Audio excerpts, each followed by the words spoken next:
I've always believed in honoring the dead, not just mourning them.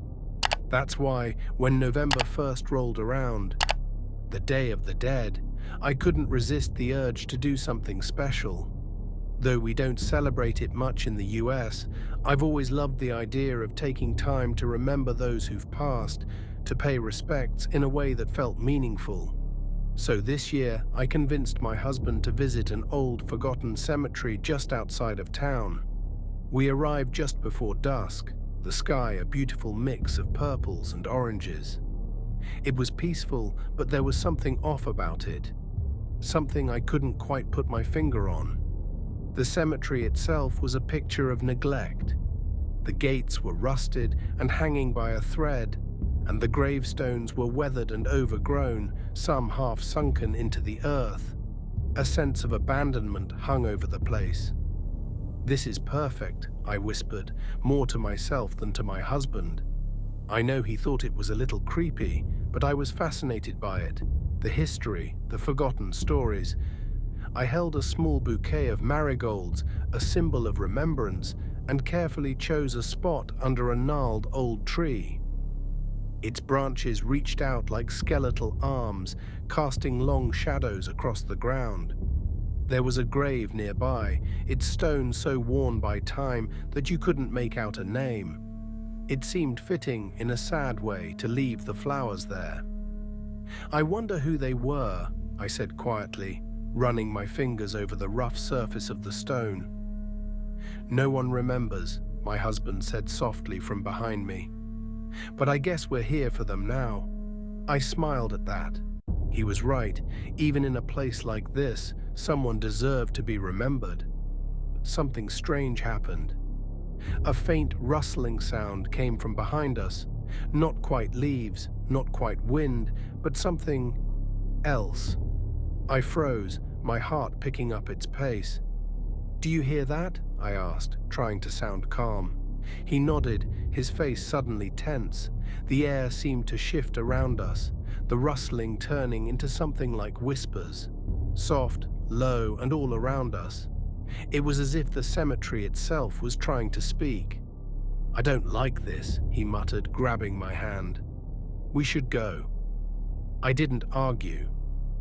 As we started back toward the gates, the whispers faded, replaced by an eerie stillness.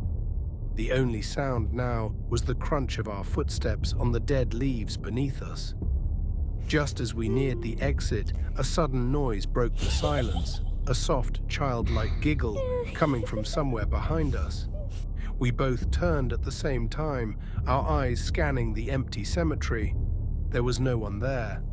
My skin prickled with fear, a cold sensation crawling up my spine. "Did you hear that?" I asked, my voice barely above a whisper. He nodded, but before either of us could say another word, something else happened. A figure, a small child, stood in the middle of the path ahead of us. They couldn't have been more than 8 years old, dressed in what looked like old-fashioned clothes. Their head was down, their face hidden in shadow. I took a step toward them, unsure of what I was seeing. "Are you lost?" I called out, though my voice trembled. No response. The child didn't move. My heart was pounding so hard I could feel it in my throat. I reached for my husband's arm, my eyes locked on the figure.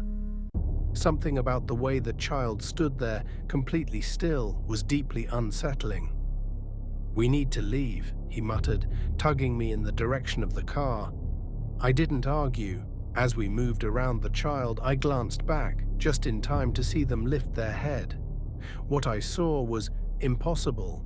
The child had no face. Where eyes, a nose, and a mouth should have been, there was nothing, just a smooth, featureless void. I gasped, stumbling backward in terror. My husband grabbed me, pulling me toward the car as I struggled to comprehend what I'd just seen. The giggle came again, chilling and high-pitched, but the figure was gone.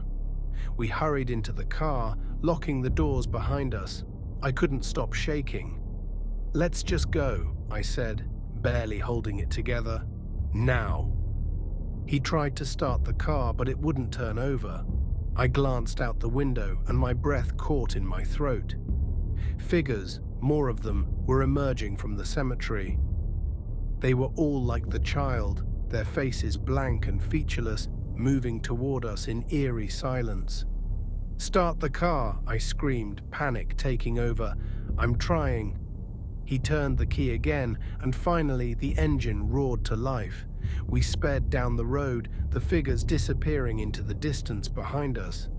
Neither of us spoke the entire way home, both too shaken to process what had just happened. That night, I barely slept. Every creak of the house made my heart race. Around 3 a.m., just as I was starting to drift off, I heard it again, a soft, childlike giggle echoing through the hallway. I sat up in bed, my skin cold with fear. My husband was already awake, staring at the door. We didn't need to say anything. We both knew. Whatever it was, it had followed us home.